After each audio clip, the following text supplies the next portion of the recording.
Welcome to our channel. If you want to manage personal and business lines together, follow these step-by-step instructions to set up a combined account efficiently. Step 1. Contact your carrier about business account options that allow personal lines.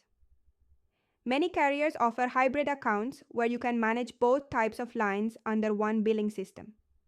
Step 2. Provide your business information including legal name, tax ID number, and business address.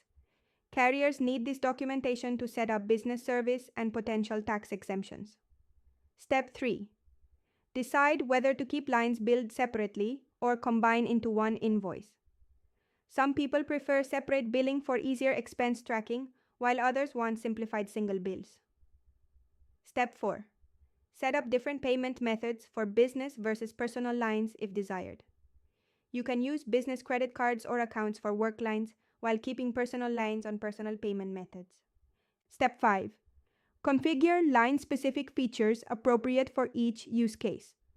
Business lines might need international calling and higher data allowances, while personal lines may focus on entertainment features.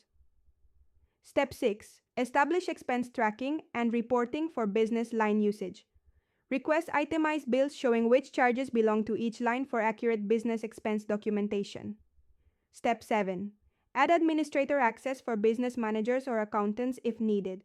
Some carriers allow multiple users to view and manage different aspects of combined accounts. Step 8. Review tax deduction opportunities for business line expenses.